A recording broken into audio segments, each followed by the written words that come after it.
Welcome to the Halving Report. We're currently about 175 blocks away from the fourth Bitcoin halving event. I'm joined by Rajat Soni, who's been in the Bitcoin space for quite a while now and has over 10 years of experience in the finance industry and over 87,000 followers on Twitter or X. Thanks for your time today to join us to talk about Bitcoin and your journey. Of course, thank you so much for having me. Yeah, definitely. Awesome. How are you feeling today knowing the halving is right around the corner? I mean, I hope it happens, right? I'm just kidding, but I mean, there's actually people who think it may be canceled, but I mean, it's gonna happen. You can't really do anything about it. I think it's just interesting to see it happen, to see the market's reaction to how it all works out and stuff. So Yeah, no, I'm looking forward to it too. I guess I also hope it happens. yeah. Awesome. So I guess without further ado, let's dive right on into it. What initially attracted you to it? How did you first get into or hear about Bitcoin? So there was. Do you know who Peter Schiff is? Of course. Yeah, Yeah. so he was one of the people whose content I started doing a deeper dive into for finance, personal finances, investing, all that stuff. He talks a lot about economics. His content's great. At the end of every podcast or every couple podcasts, he would end with saying how Bitcoin is terrible, right? And I think it kind of sparked my interest to make me want to learn about it because it felt like all the things that he was saying is right, but I just wanted to do my own research to see what he could be wrong with. Maybe he's wrong about Bitcoin, and then somebody actually suggested the Bitcoin Standard to me at some point. The Nice. book that's right behind, I actually have it right behind me too. Nice, nice. Excellent book. That book really helped with my understanding. Before I read that book, it was kind of confusing, but after reading it, it was great. It was so easy to. I mean, the book isn't really an easy read. hmm There's a lot of difficult concepts there, but at the end of the day, I think putting your time into it, that's it, right? Peter Schiff, for some reason, he was the one who helped me get to this point, but who knows how it'll be for other people. Over time, I think everybody's going to have to go through this journey as well. So get into it however you can. Yeah, no, for sure. I think that's interesting that it was Peter Schiff that I guess originally maybe dropped that orange pill on you. And I agree, the Bitcoin Standard, it might be one of those books that you might have to read a few times or a couple times to maybe get everything out of it. And how long ago was this when you first I guess got into Bitcoin or first like how long ago was that podcast of Peter's that you took the dive to learn a bit more? It was during the pandemic, during the lockdowns. I think it was. I don't remember whether it was 2020 or 20. I think Okay. it was 20. Michael Saylor started talking about Bitcoin near the end of 2020, I believe it was. Mm-hmm. So I think it was the end of 2020 that I really got into it. I don't remember the exact timeline. I don't remember like the exact reason. It was just him repeating it over and over again, and just I feel like it just happened to be that somebody posted about Bitcoin on a post. I mean on somewhere on social media, and I happened to find it, and it worked out because I think they were the ones suggesting the Bitcoin Standard book, and Okay. that's how I really got into it. So. Cool. 2020, that was like right before it really took off as well. So you got to see a nice little rise before fully getting into it, maybe. No, that's the problem. I didn't buy any at that Oh, time. okay. I didn't buy any. I started looking into it. I started seeing what it is. I actually started buying in 20 when I Oh, nice. finally I guess understood what it was. It took me a little longer than I think other people take. hmm I kind of had to do the in-depth dive, but I feel like now my level of knowledge is pretty in-depth, so I'm comfortable with holding more and more of it over time. Nice, nice. And the longer you kind of hold it, the more you look into it, study it, the stronger your conviction Yeah. becomes. And okay, that's also good that you maybe got into it in 2022 because it was a bit of a cold or a bear market then as well. It Um, worked out perfectly. yeah, definitely. I bet. Um, Awesome. What do you see as the most significant advantages of Bitcoin compared to the traditional fiat currencies or other cryptocurrencies? Oh, the biggest advantage is the transparency, right? hmm Of course, there's the scarcity, there's all the other stuff, the digital currency, digital gold aspect of it, but the transparency is so important, right? Because the old system, we're used to having a system where governments can see what we do, but we can't see what they do, right? Right. So they're the ones who control all the money. They're the ones who most people have no idea that money is being printed. Actually, a lot of people still think that their money, the US dollar, is backed by gold, right? I've actually Wow. done a survey on my Instagram account, Mm-hmm. And I got a lot of votes for. So I said, "What is money backed by?" People like I got a lot of votes for gold, which was kind of scary. But I mean, just based on that, you know that the system is not transparent, right? Most people Mm-hmm. still think that that's the case. We have no idea when money is being printed, when it's being issued, when more of it's going to be issued. We don't see the books of the Federal Reserve on a day-to-day basis, right? I think that's what makes Bitcoin so special. You can see exactly what's happening every 10 minutes, right? It doesn't matter what happens. If you have access to the internet, you can see a block explorer and you can see what's happening every 10 minutes. You can run your own node if you want to, right? However you do it, you can see exactly what's happening, right? That's what makes it so special. It prevents governments from being able to manipulate the system when they can't when they can't change the supply, when they can't issue extra Bitcoin to themselves, when they can't issue extra Bitcoin to their friends and family. I mean, just that alone makes it can't be manipulated, right? It can't be changed. It can't be the way that it works can't be changed. Nobody can stop it from working exactly the way that it should. Great. No, that's a great. I'm interested to hear what the other options you had on that survey was. But that's the thing too. It is that transparency, because we're just being told to use this currency, this fiat currency that we're using. We don't know what backs it. We don't know how much of it is out there or what it's being used for. So no, that's a great value prop of Bitcoin is that it is transparent. But what were the Yeah. other options you had on that survey? I think one of them was this was a while ago. I think the question that I asked was it was probably a year ago. I think one of them was silver and Yeah. one of them was backed by nothing or just air or trust or something like that. It was something along those lines. Okay. More people than I expected answered gold. Wow. I would think maybe even the U.S. Navy or the military would be maybe one of those options as well. Yeah, Um, yeah, no, cool, cool. Um, and so volatility has been a consistent characteristic of the price of Bitcoin in terms of fiat. How do you perceive this volatility, and what do you think are its implications for Bitcoin's adoption as a mainstream currency? I don't see it as a problem. I don't see it as an issue that we're going to have to deal with. Volatility is normal, right? If you have an Hmm. asset that's coming from basically zero, it's not just going to go straight up, right? Right. Also, the volatility is when it's priced in other currencies. So if you price Bitcoin in Bitcoin itself, it's not volatile. One Bitcoin equals one Bitcoin. But if you price it in, let's say, the Nigerian naira, Bitcoin went from being worth something like 64,000 Nigerian naira in 20. Now it's worth like 70 million. Wow. One Bitcoin went from 64,000 to 70 million, right? So the volatility and the naira actually lost 30% from the top, right? Just in the last little while, it lost like 30%. It's still up to 70 million. So the volatility is normal. You have to expect the volatility. If you don't expect volatility, you're going to end up disappointed, right? Price will change. The reason why it's so volatile is because market participants are trying to figure out what it is, right? Until they understand that this is a risk-free, well, I won't say risk-free because I know that's going to trigger some people, but um, as long as you understand that there is very little risk, let's say compared to stocks or compared to real estate, I would say real estate and stocks are more risky than Bitcoin at this point, right? Because you have Hmm. no idea what the supply is going to be for real estate. You have no idea if the company that's issuing the shares that you own is going to issue more. You have no idea if they're going to take on more debt to do something that doesn't work out. There's a lot of risk involved there, right? There's also with real estate, for example, you have to take on debt. Most people are taking on 80-90% debt to buy a property. So what happens if the property value drops 45%? It suddenly becomes worth it to declare bankruptcy rather than continuing to pay for the property. What happens when the majority of people are in that situation? That's something that most people can't predict. They have no idea that's going to happen ever. Most people haven't experienced it, right? I personally haven't either, but I'm just saying that it's a possibility, right? It could happen. There Right. was a point during the Great Financial Crisis that was happening.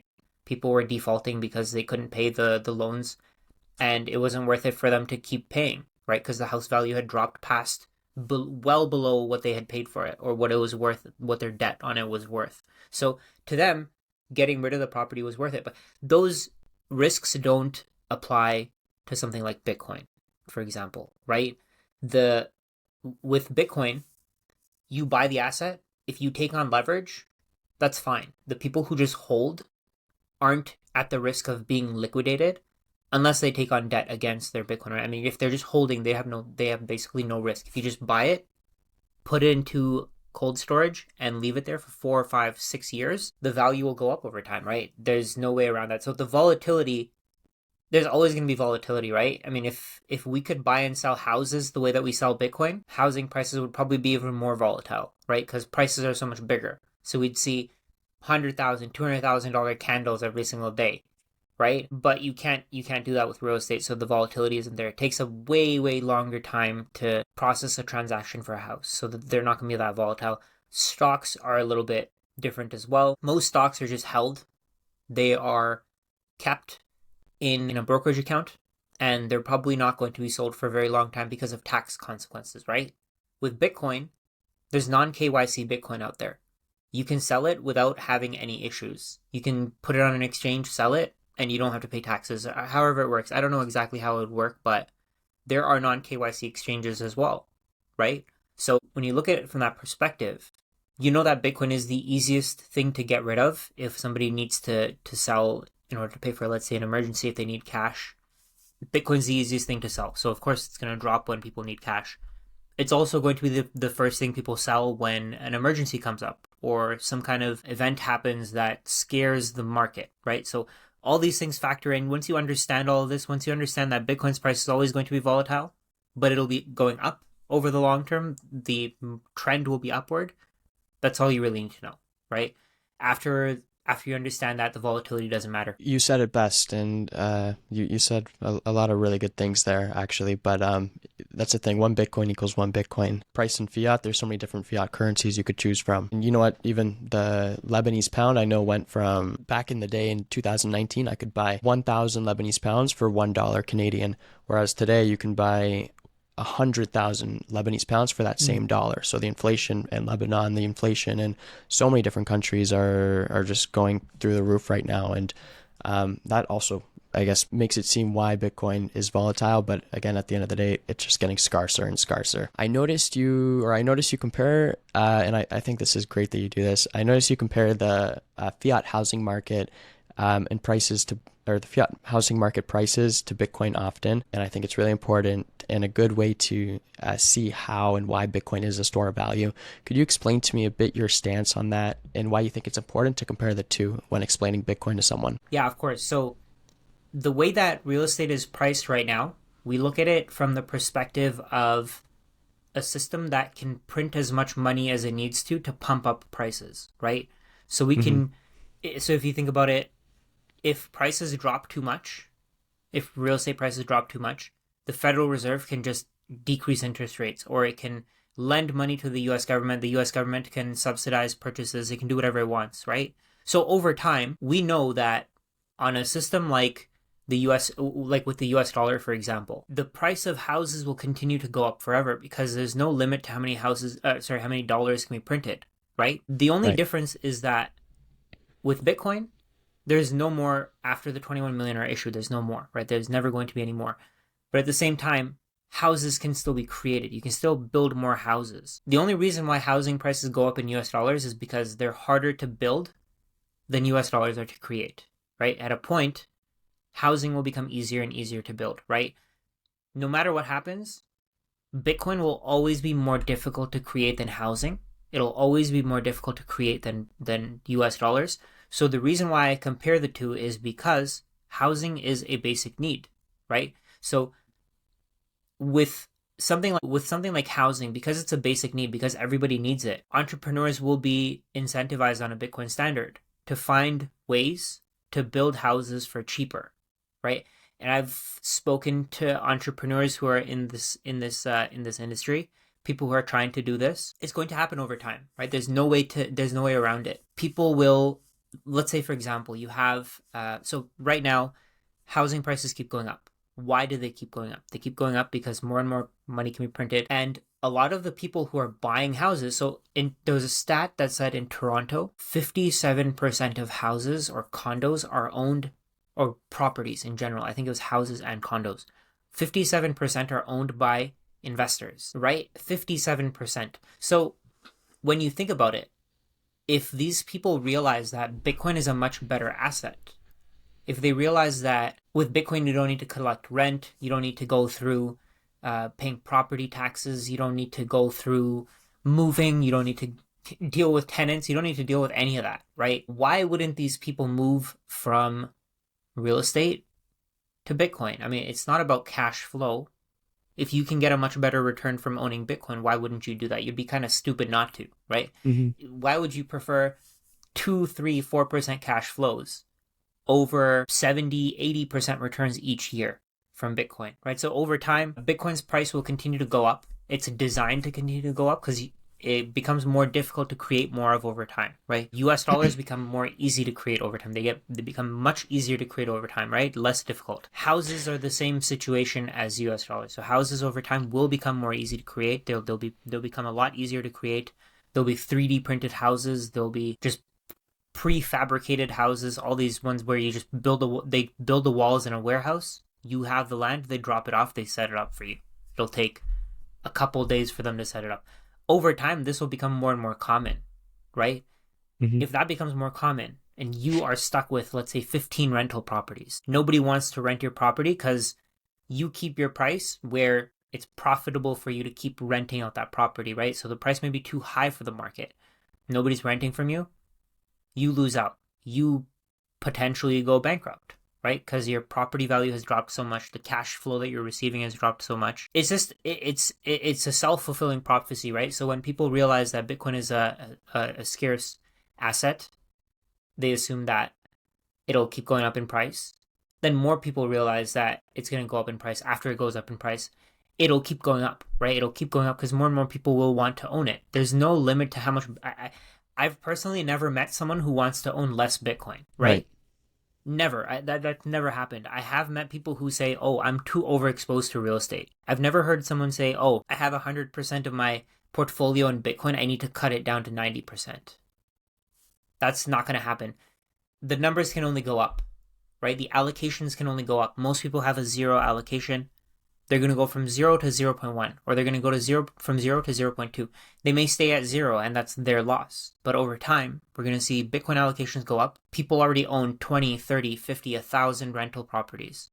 They're going to sell their rental properties. They're going to buy Bitcoin, right? So that money is going to flow from real estate into Bitcoin. Over time, we're going to see less buyers, more sellers for real estate, and prices will just naturally move down. I like to also say sometimes that it's not the value of your house or property that's going up, but it's the value of your currency going down. And that might be why the price even goes up 100,000 in a year or 200,000 in a year. It's not because the value of the house is more than it was. It's because the value of your currency is going down. And then the value of Bitcoin will just keep going up as well because it just gets scarcer and scarcer. And then it's a money that everybody can use and everybody kind of gets to play on a equal ground when it comes to Bitcoin.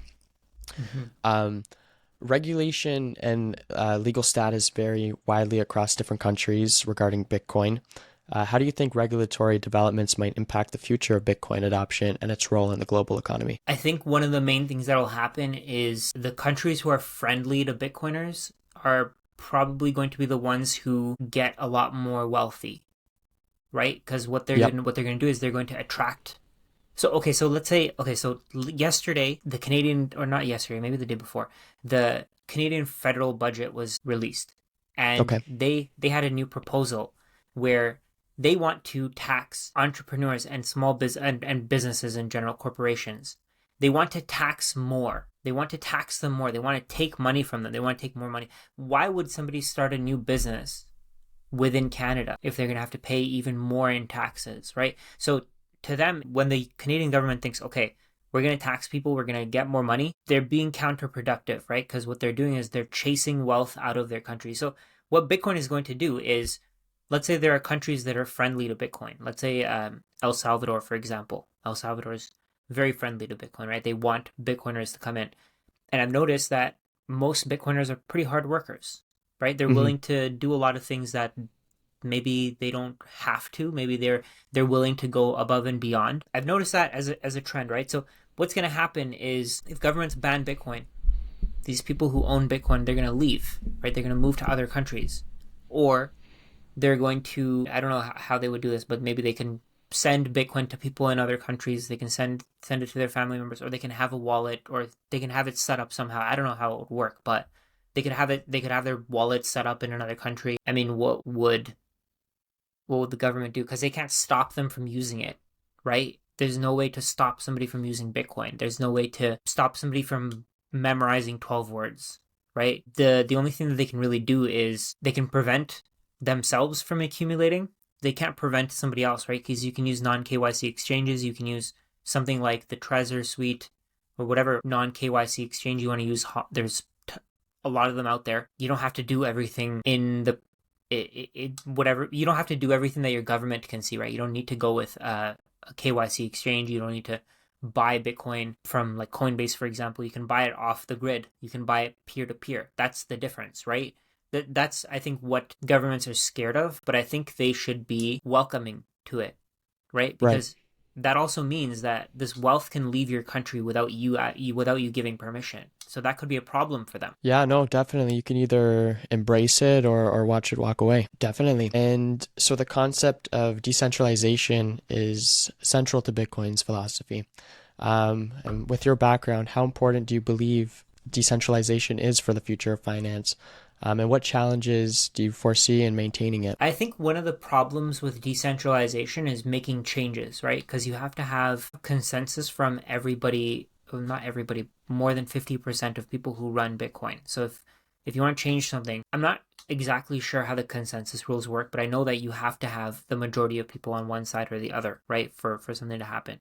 Even then, let's say, for example, if we wanted bigger blocks, most people didn't want that, from what I know, so it didn't happen, right? And over time, that's just how this thing will be developed. Sorry, I forgot what the question was. I guess that was like a tangent, but over time, we're going to see that the decentralization, that's what it was. So we're going to see that the decentralization, the importance of it is that we can obviously we can have a network that's a lot more secure. It's transparent. It's something that you can just access from anywhere in the world. There's no permissions required to use this thing, but it's a little difficult for development, for example, from what I know. I'm not an expert on the development side of things, but what I know is that with something like Bitcoin, with something that there are 100,000 nodes running the software, you know for a fact that they're going to find a problem before it happens, right? There's going to be somebody out there who's looking at the code who's going to figure it out. You're also going to know that for a fact that this thing can't be manipulated, right? The people who are running those nodes are going to see a problem or a fraudulent transaction, for example. As soon as that happens, it's going to be rejected right away, right? So that's where the decentralization is positive, I guess. There's also the negative, like I said. There could be issues with changing software, making changes that are applicable. In general, I think decentralization is a good thing for something like money, right? Because when money is centralized, there's a very small group of people who can stop you from using it, right? So let's say the US dollar, the US dollar, for example. Or even a CBDC. Yeah, exactly. So on the SWIFT network, there's something like 50 countries that are banned from using it. So they can't participate in the global economy. That's a massive problem, right? On Bitcoin, they don't have to worry about that. They don't have to worry about whether the US government likes them or not, right? So I feel like that's the difference with there's centralization, where if you piss somebody off, they're going to cut you off. With decentralization, there's nothing that can be there. You can't do that, right? You can't manipulate, you can't steal, you can't cut somebody off, you can't push somebody away. You can't stop anybody else from using Bitcoin, right? But with US dollars, for example, a centralized system, you can easily stop everybody from using it, right? You can stop anybody who you don't like. No, that's good for Bitcoin, because again, we all kind of play on the same level, we all play on the same playing field. And then that's interesting about so the larger the network gets, the harder it might be to add new developments to Bitcoin or to change the network if it needs to be changed. But then you're also right that anything that might be fraudulent or anything that might get picked up would get picked up very quickly by all the people that are looking into the software and are verifying transactions and everything. And I agree, decentralization, again, good, because you know what, just because somebody doesn't like you, they wouldn't allow you to use their currency or be a part of the global market. That's a big issue that we definitely have. And that might be a reason why countries or people around the world are struggling, is because of that centralized form of money that they have.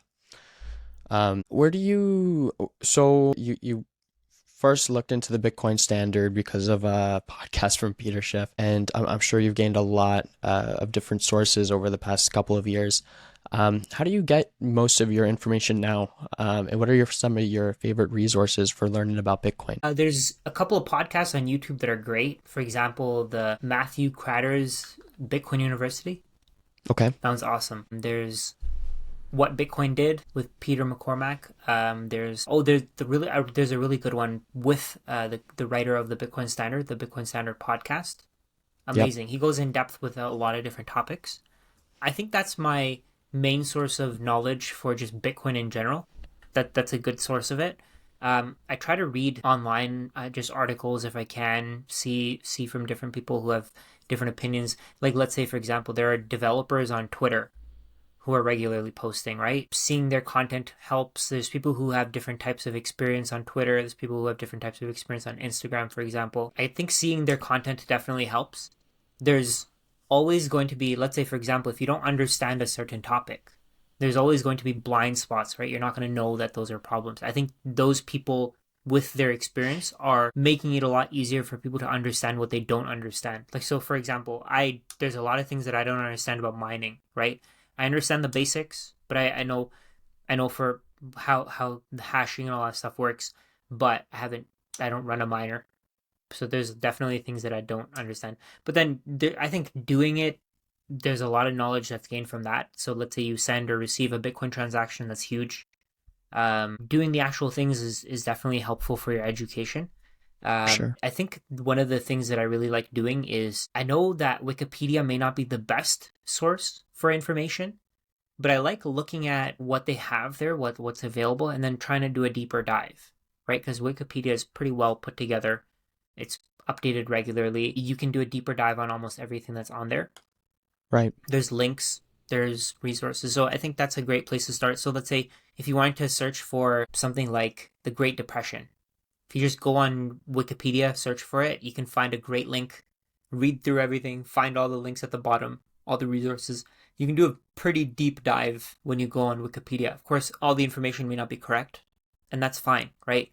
But I think Wikipedia does a great job of keeping us informed in the current digital age. You can't really read books, right? I mean, if you do read a book about Bitcoin, by the time you're done reading it, it'll be out of date, right? It'll be outdated. But yeah, I think in general, those are the sources. I think those work pretty well for me. Interesting. And then, you know what? First, we actually had Peter McCormack on the show a Oh, couple years ago and like 9 months ago. But the thing about Wikipedia too, or just kind of getting your information, because you're right. There's just so much info out there, and you know what? The more, when you do it too, you start to learn a little bit more, and then the next time you do it, you get it a little bit better as well. But the thing with Wikipedia, that's what one of our favorite sayings is: don't trust, verify. So you can go and you can learn that or see that information and then go verify it for yeah, yourself to see if it is tangible or if it is good information. And then that's with everything too. You should take everything with a grain of salt and then go do a deeper dive on it. definitely. Yeah, cool. Looking ahead, the Bitcoin halving is less than 2 days away. What developments or milestones do you anticipate we reach for Bitcoin in the next few years? We should definitely hit 100,000 price wise.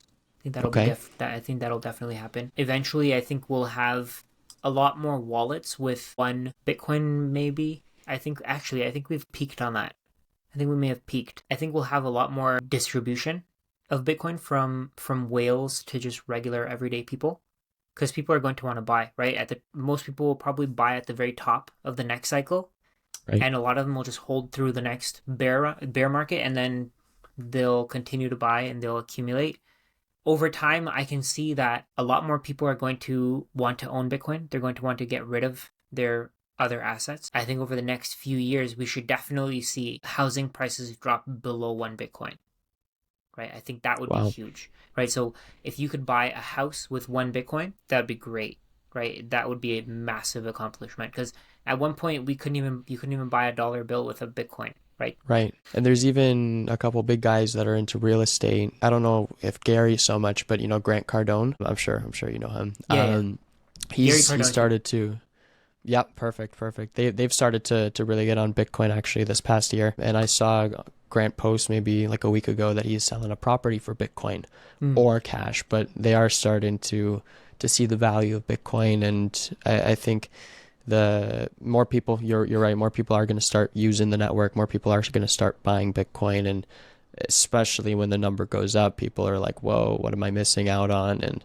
more people will get into it. And NGU is like the best way to get people to get into it. But the bear markets are what creates that conviction, because when you first get into Bitcoin, you think maybe you're trying to make money, but then the more you put into it, you start to realize that, wait a second, Bitcoin is money. Mm-hmm. And I would rather accept Bitcoin for a house or for a transaction than to accept fiat currency, because that fiat currency is just always losing its value because they're printing more of it. And then another thing I heard one time was that, and it makes total sense, but it costs the same amount of energy to print a $1 bill than it does to print a $100 bill. It's just what they tell you that that bill is worth. So at the end of the day, Bitcoin is just so much more than a fiat currency. Yeah.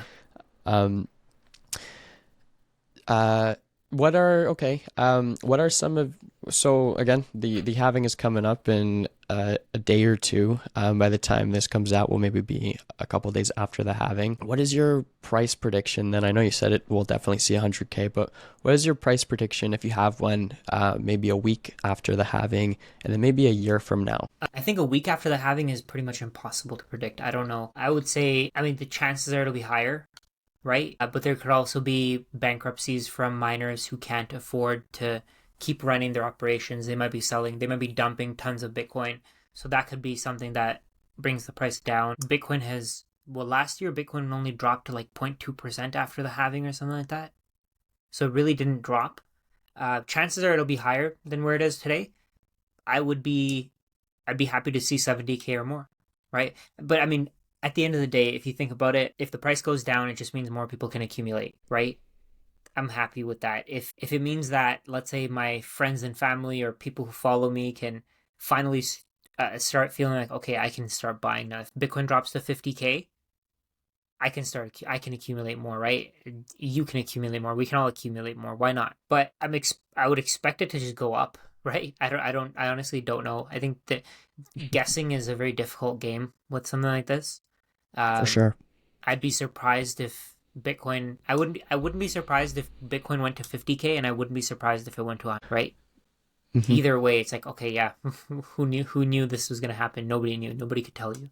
Most people seem to be saying it's going down, though. Most people are usually wrong. So it's probably going to go up. And like you said before, one Bitcoin equals one Bitcoin at the end of the day. Yeah. And it's just the price in terms of fiat. So, and crazy. I remember like a few months ago in January, we were buying Bitcoin at around 39,000 still. And in December, 30,000. Like Yeah. we have doubled out of just a couple months or just out of nowhere. So, and you're right, Bitcoin is unpredictable and you can't time the market with it. And just like you, I wouldn't be surprised if we go to 50. I wouldn't be surprised if we go to, and then maybe like a year or two from now, again, you can't really time it, but like if you had to predict, what would you guess Bitcoin would be at? I think it would be more useful to guess the next low, right? Because I don't know what Bitcoin could go. It could Sure. honestly go up as a crazy high. It could go up to $1 million for all we know, right? I feel Right. like no matter what I guess for the high will be wrong. I think the next low will be above. I think we're going to Interesting. go above 100K, and then we're not going to come back below it. But I mean, I could be wrong, right? I thought Hmm. that we would never go below 50K again after hitting 70, but we did for a little bit. I mean, I don't know if that counts, but we were there for a few minutes, right? Um, I don't know, Was maybe that, I'll wrong. sorry, was that like in the last like month or two, or was that last cycle? No, so this Or, I said it I think it was maybe a couple months ago. I said if we go above 70K, we're never gonna go below 60K again. But I mean, okay. maybe I'm probably wrong on that. I'm just guessing, right? There's no way to really predict something like this. I think making a bet by predicting future prices is a gamble because you don't know, right? There's a lot of people who are thinking, okay, Bitcoin's gonna go to 10K, but they have no allocation. If it never comes back below 50, 60, 40K, and they're still sitting on the sidelines, how are they going to get an allocation in the future, right? So to them, they may be thinking, okay, yeah, I'm right, but if they end up being wrong, it's just going to make them feel really stupid, right? Because let's say 10 years from now, they're waiting for 10K Bitcoin, they're waiting for 20K Bitcoin, never touches that, they're stuck with zero, right? They're never going to be able to buy the same amount again. And they spent all this time researching. They already know what Bitcoin is, right? They've put in Hmm. the time to understand what it is. So they know what it is, but they can't have any. They have none. They missed out because they were trying to time the market. So I feel like people can get hurt with just the picks, but I mean it's fun to guess.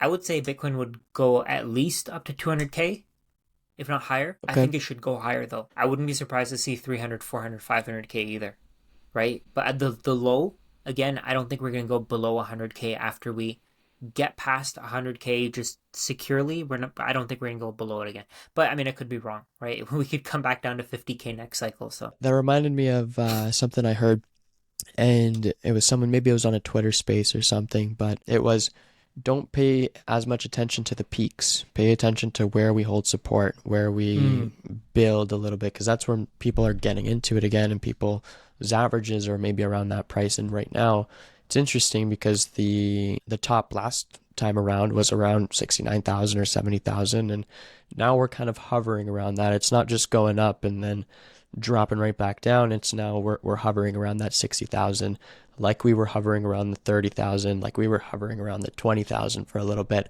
So 60K does seem to be a new support. But that's it. You know what? The peaks are fun. It's fun to be a part of that, and seeing when it's at its high, but don't pay as much attention to the peaks, because when it dips a little bit, you might get disappointed.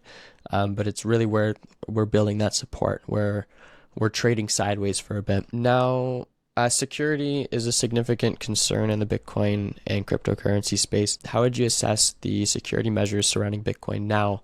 And what steps would you recommend for individuals to secure their holdings? I think it would be important for people to take self custody first of all. That's the Hmm. very first step you should take. I think a lot of people just have their Bitcoin on exchanges, right? That's a big Yeah. problem because if you have let's say for example, if you have 0.1 Bitcoin and it's on an exchange, that's a massive problem because if something happens, if the exchange collapses, or let's say you're with Coinbase and the SEC fines Coinbase and Coinbase can't handle those fines. Let's say they get fined for every single cryptocurrency that they've had other than Bitcoin. They get fined like they were since they began Existing. working, right? Yeah. What if they can't afford those fines, right?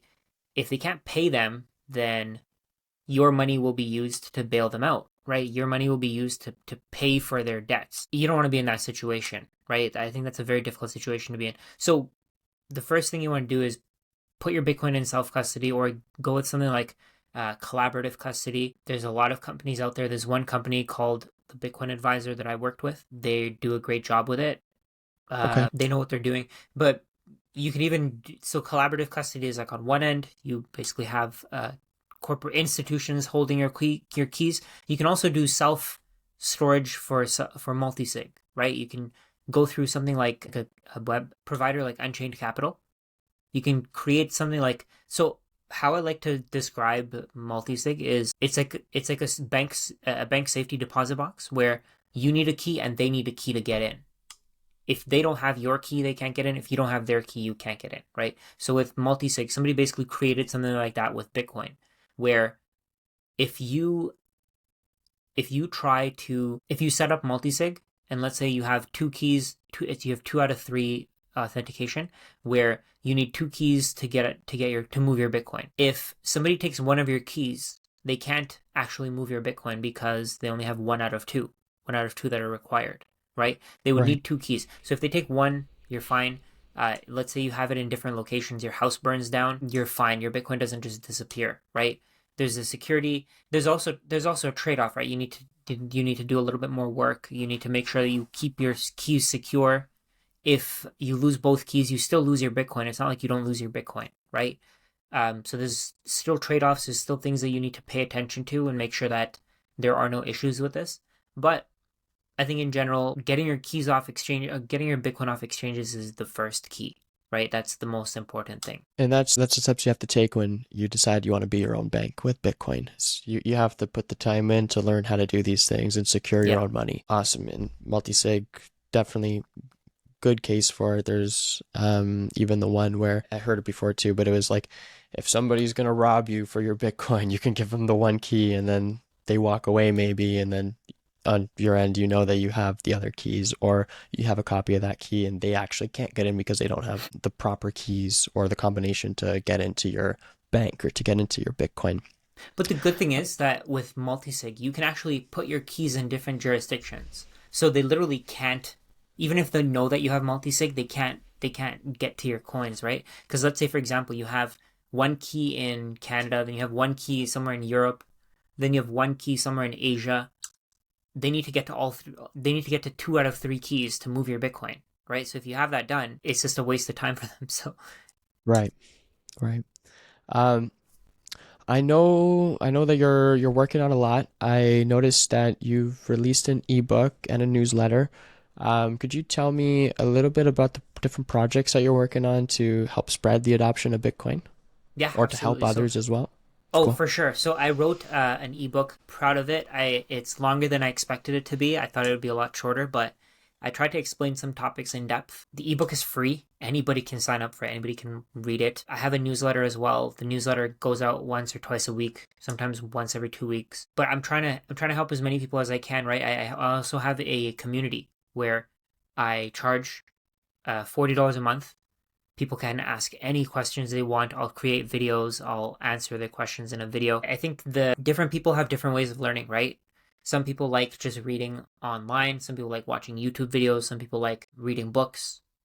I think there is a group of people who want to join a community of like-minded people who understand Bitcoin, who are also curious to learn. And that's the niche that I'm kind of going into, right? So with the community, that's what I'm trying to hit. In general, Cool. I'm posting content constantly. I think I post like 10 times a day, 12 times a day for free, right? I mean, I don't really, I want to get it out. I want to get people to understand, but I know there's going to be a need for other kinds of content, more in-depth help, more support. So those things you can go either way. But in general, I mean, if you don't want to pay for content, that's perfectly fine. I have all my information out there. If you go on my Instagram, if you go on my Twitter, I welcome constructive feedback. I welcome criticism because that makes me a little bit stronger of a Bitcoiner as well, right? If there's something that I missed, let's say if I make a post and somebody says, "Hey, this is where you got wrong, where you went wrong," I'll try to improve for the future, right? So I think that's in general what I'm trying to do, trying to help as many people as I can. I'm learning on my own as well. I'm by no means an expert. I don't think anybody is. You can say that you're an expert, but I don't think anybody is. New to learn. There's always something coming to the space. I'm learning. I could probably learn a couple things from you. You could probably learn a couple things from me, right? Everybody has information to give away. In the community that I have, there's actually people who are teaching me stuff, right? And it works out pretty well. So Very well said. And that's true. You know, we all came maybe from different backgrounds too, that we could all kind of help improve different points of views for other people, and there's always more to learn. You can never stop learning, and yeah, it'd be pretty amazing if you've learned everything on this planet that there is to learn about. Because of course, you know, at Bitcoin, when you learn about Bitcoin or when you get into Bitcoin, you're not just learning about Bitcoin, but you're learning about everything. You're learning about the system, you're learning about history, you're learning about why we need Bitcoin, why the current system is failing us. So there's a lot to learn. And you know what, you have to love learning too, to get into this kind of thing and to want to educate others and help others learn about it.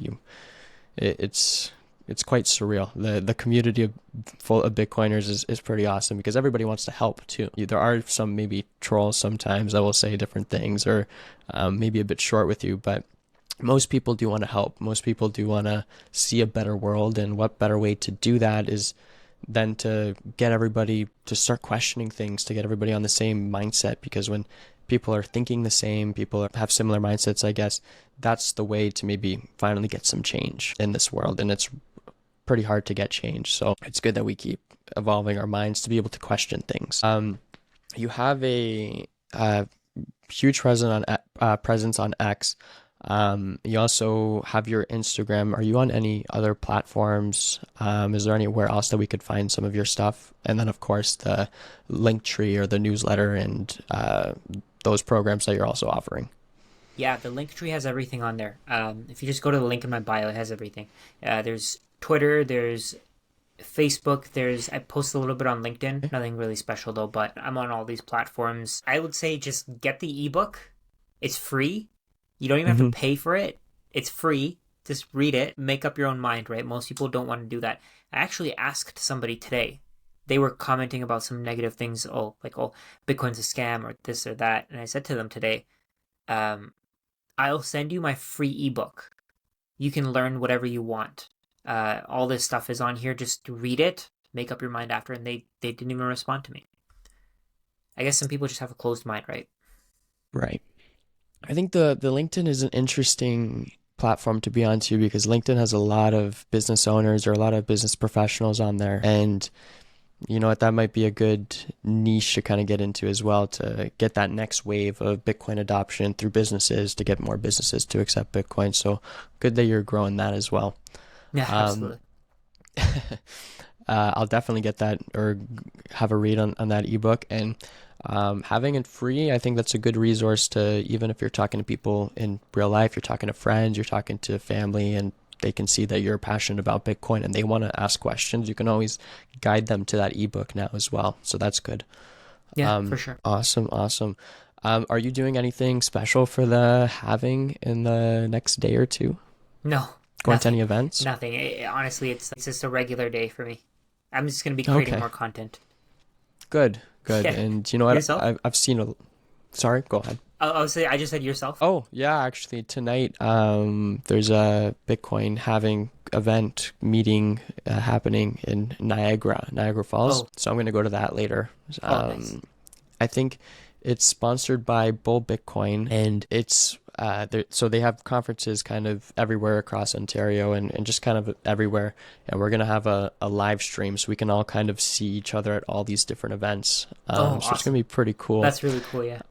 Yeah, I wonder how it's gonna go, but definitely gonna see if we can get some content out of there, interview some Bitcoiners, see what their thoughts are on Bitcoin, their Yeah, price predictions. So it'll be fun. It's always fun to kind of get out there and talk to other Bitcoiners, because again, you just you get to open up your mind to their way of thinking, and definitely. I think we can all appreciate intelligence in this space, especially. Well, we covered a lot. I know that there's probably a lot more for us to cover. I mean, I'd love to have you back in the space maybe in a few months or in a year from now, see how you're doing, any updates, if there's anything else that you're working on. But what is a message that you might have for people who haven't found Bitcoin yet, and you want to help onboard them, or you want to help them take the first steps into learning about Bitcoin? I think looking at the old system is probably the best thing they can do, right? If they look at how the old system is operated, how it's treated people, I think they'll notice that they probably should leave the old system for Bitcoin, right? It's all about education though, right? Most people, if you don't understand something, you're not gonna grasp. If you don't understand the fundamentals, you're not going to grasp the concept, right? Overall, just in general, I think most people should be studying Bitcoin. They should be spending as much time as they can learning about it, right? It's what you said. You said there's when you learn about Bitcoin, you're learning about pretty much everything, right? There's so many things you have to learn about. It's because money touches every part of our lives. There's not a single part of our lives that money doesn't touch, right? Where you live, what you eat, who you spend your time with, all that stuff is significantly impacted by money, right? If the money that you have is failing, then you can't really do any of that. You can't meet with people, you can't have fun, you can't be entertained, you can't afford entertainment in general.